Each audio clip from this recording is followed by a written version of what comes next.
તપોભૂમિ ગુજરાતની અંદર આજે અધ્યાત્મ વિષય ઉપર આજે આપણે વાત કરીશું।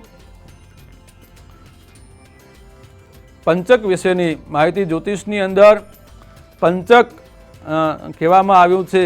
જે પંચક છે એ શુભ કર્મોની અંદર શુભ ફળ આપનારું છે, પણ અશુભ જે કર્મો છે જેવા કે મૃત્યુ જે છે કે કોઈપણ પ્રકારની જે અશુભ ક્રિયાઓ જે છે, જે પિતૃઓ પાછળ કરવામાં આવતી જે ઉર્ધ્વદેહિક જે ક્રિયાઓ છે એ ક્રિયાઓની અંદર આ પંચકનો ત્યાગ કરવાનું શાસ્ત્રમાં કહેવામાં આવ્યું છે। તમે વારંવાર ઘણી જગ્યાએ સાંભળ્યું હશે કે અત્યારે પંચક છે તો પંચકની અંદર આ કાર્ય ન કરવા જોઈએ, પંચકની અંદર કેવા કેવા પ્રકારના કામો કરવા જોઈએ અને પંચકની અંદર કેવા કેવા કર્મો ન કરવા જોઈએ, તો એના વિશેની હું તમને આજે સમજણ આપીશ।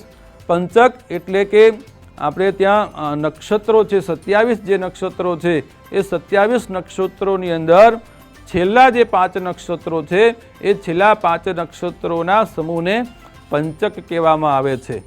છેલ્લા 5 નક્ષત્રો એટલે કે ધનિષ્ઠા નક્ષત્ર, સતતારકા નક્ષત્ર, પૂર્વા ભાદ્રપદ નક્ષત્ર, ઉત્તરા ભાદ્રપદ નક્ષત્ર અને રેવતી નક્ષત્ર। એ જે આ 5 નક્ષત્રોનો જે સમૂહ છે એ 5 નક્ષત્રોના સમૂહને પંચક કહેવામાં આવે છે। અને પંચકની અંદર અમુક પ્રકારના જે કાર્યો છે એ કાર્યનો પંચકની અંદર ત્યાગ કરવો જોઈએ। તો કેવા કેવા કાર્યો પંચકની અંદર ન કરવા જોઈએ એમાં જોઈએ તો પંચકના દિવસે લાકડું એટલે કે કાષ્ઠની ખરીદી ન કરવી જોઈએ। પંચકના દિવસે લાકડાની ખરીદી કરવાથી અશુભતા પ્રાપ્ત થાય છે। બીજા નંબરમાં આ પંચક જ્યારે ચાલતું હોય એટલે કે ચંદ્રમા જ્યારે ધનિષ્ઠા નક્ષત્રમાં પ્રવેશ કરે છે ત્યાંથી ચાલુ કરીને ચંદ્રમા રેવતી સુધીના નક્ષત્રોનો ભોગવટો કરે છે, એ સુધીના સમયગાળાની અંદર ઘરની છત ન બનાવવી જોઈએ, કારણ કે ઘરની છત બનાવવાથી પંચકની અંદર અશુભતા પ્રાપ્ત થાય છે અને એ ઘરમાં સુખ શાંતિનો અભાવ થઈ કે અંદર વિઘ્નો આવવાની સંભાવનાઓ રહેલી છે। તો આ પંચક જ્યારે ચાલતું હોય એવા સમયે ઘરની છત ન બનાવવી જોઈએ। આગળ જોઈએ તો પંચક જ્યારે ચાલતું હોય એ ત્યારે પંચકની અંદર ખાટલો ન ભરવો જોઈએ।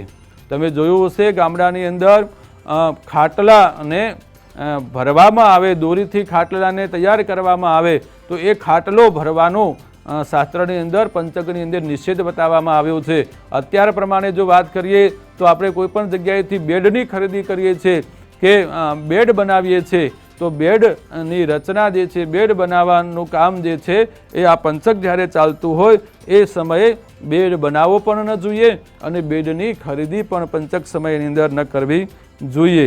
આ જવું જ્યારે પંચક ચાલતું હોય ત્યારે પંચકની અંદર દક્ષિણ દિશાની યાત્રા, તમારે દક્ષિણ દિશામાં જવાનું થાય છે અને જવાનું થયું છે અને જો દક્ષિણ દિશાના જવાના સમય વિશે પંચક ચાલતું હોય એટલે કે ચંદ્રમા ધનિષ્ઠા, સતતારકા, પૂર્વા ભાદ્રપદ, ઉત્તરા ભાદ્રપદ કે રેવતી નક્ષત્રમાં જો ચંદ્રમા રહેલા છે તો એ ચંદ્રમા એ પંચક ગણાય છે અને પંચકની અંદર દક્ષિણ દિશાની જે યાત્રા છે એ યાત્રા ન કરવી જોઈએ।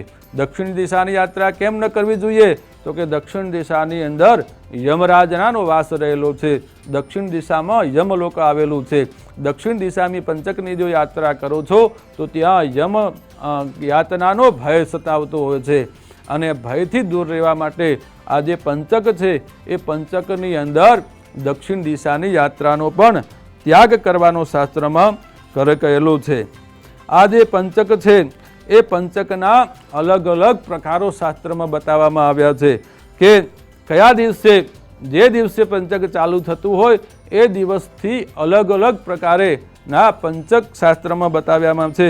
જો રવિવારે પંચક ચાલુ થાય છે તો એને રોગ પંચક કહેવામાં આવે છે, એટલે કે રવિવારે પંચક ચાલુ થયેલું હોય તો રવિવારથી ચાલુ કરી અને ધનિષ્ઠા નક્ષત્ર રવિવારે બેસતું હોય અને એ દિવસે જો રવિવાર હોય તો એ પંચકને રોગ પંચક એટલે કે રોગમાં વૃદ્ધિ કરવાવાળું પંચક છે।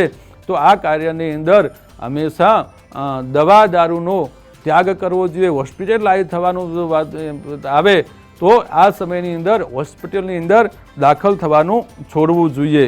બીજા નંબરમાં વાત કરીએ તો સોમવારના દિવસે એટલે કે સોમવારને શુભવાર ગણવામાં આવ્યો છે. સોમવારના દિવસે પંચકની શરૂઆત થતી હોય એટલે કે ચંદ્રમા જો ધનિષ્ઠા નક્ષત્રમાં પ્રવેશ કરતા હોય તો એ રાજ્ય પંચક કહેવામાં આવે છે. એટલે કે આવું જે પંચક છે એ શુભ પંચક ગણવામાં આવે છે અને એ પંચકની અંદર તમે શુભ કાર્ય કરો છો એટલે કે રાજ્યથી લાભ થાય છે, તમને રાજ્યની પ્રાપ્તિ થાય છે એવું શુભ ફળ આપનારું એ પંચક કહેવાય છે. આગળ વાત કરીએ તો જ્યારે પંચક ચાલુ થતું હોય એ પંચકના દિવસે એટલે કે ચંદ્રમા જ્યારે ધનિષ્ઠા નક્ષત્રમાં પ્રવેશ કરે છે એ દિવસે જો મંગળવાર હોય તો એને અગ્નિ પંચક કહેવામાં આવે છે. અને મંગળવારના દિવસે પંચક ચાલુ થતું હોય એને અગ્નિ પંચક કહેવામાં આવે છે. અને અગ્નિ જે પંચક જે છે એ અગ્નિનો ભય આપનારો પંચક છે. જ્યોતિષમાં આ પંચકનું ખૂબ જ મહત્વ શાસ્ત્રમાં બતાવવામાં આવ્યું છે. આગળ જો વાત કરીએ તો આ જે પંચક છે એ શુક્રવારના દિવસે જો ચંદ્રમા ધનિષ્ઠા નક્ષત્રમાં પ્રવેશ કરતા હોય અને એ દિવસે શુક્રવાર આવે અને શુક્રવારના દિવસે જો પંચક ચાલુ થતું હોય તો એને ચોર પંચક કહેવામાં આવ્યું છે. એટલે કે આવા જે પંચક હોય છે તે એ વખતે ચોરનો ભય રહેલો છે. હવે ચોર ભય કેવી રીતે સતાવે છે તો કે પંચક દરમિયાન તમે કોઈ પણ વસ્તુ તમે ખરીદી કરો છો તો એ ખરીદાયેલી વસ્તુની ચોરી થવાની સંભાવનાઓ શાસ્ત્રમાં બતાવવામાં આવી છે. આ સિવાય પંચકની અંદર કુલ જે 5 નક્ષત્રો છે એ કયા એમ ધનિષ્ઠા, શતતારકા, પૂર્વા ભાદ્રપદ, ઉત્તરા ભાદ્રપદ અને રેવતી.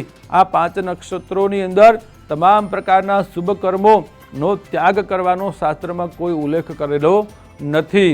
પંચકની અંદર શુભ કર્મો કરવાથી શુભ ફળની પ્રાપ્તિ થાય છે. જેમ કે જે ધનિષ્ઠા નક્ષત્ર છે કે શતતારકા નક્ષત્ર છે, એના સિવાય જે પૂર્વા ભાદ્રપદ અને ઉત્તરા ભાદ્રપદ નક્ષત્રો છે એમાં વાસ્તુ પણ કરી શકાય છે. વાસ્તુના નક્ષત્રો પણ એ ગણાય છે. એટલે કે શુભ કર્મ કરવામાં પંચકમાં કોઈ અવરોધ નથી. પંચકની અંદર લગ્ન જેવા શુભ કર્મો પણ થઈ શકે છે. પંચકની અંદર કેવળ ને કેવળ જો ત્યાગ કરવાનો હોય તો એ ત્યાગ શાનો કરવાનો છે કે કોઈ પણ વ્યક્તિનું જો પંચકના દિવસે જો મૃત્યુ થયું હોય, એમના મૃત્યુના દિવસે ચંદ્રમા ધનિષ્ઠાથી ચાલુ કરી અને રેવતી સુધીના 5 નક્ષત્રોમાંના કોઈ પણ એક નક્ષત્રમાં જો ચંદ્રમાનો ભોગવટો હોય તો એ વખતે જે મૃત્યુ થયેલું છે એને મૃત્યુ પંચક કહેવામાં આવે છે. અને મૃત્યુ થયેલા વ્યક્તિનું પંચકમાં મૃત્યુ થવાથી એનો દોષ લાગે છે. એટલે એ વખતે શું કરવું જોઈએ તો કે ભાઈ પંચક શાંતિ નામનો વિધાન છે એ કરવો જોઈએ. ગામડામાં તમે જોયું છે ઘણી વખત કોઈ પણ વ્યક્તિનું પંચકની અંદર મૃત્યુ થાય છે તો એની મૃત્યુ એ મરનાર વ્યક્તિની સાથે જ્યારે એને અગ્નિ સંસ્કાર આપવામાં આવે છે ત્યારે બીજા 5 પૂતળા બનાવવામાં આવે છે. કાષ્ટના કે ઘાસના 5 પૂતળા બનાવી અને એની સાથે એનો દાહ ક્રિયા કરવામાં આવે છે.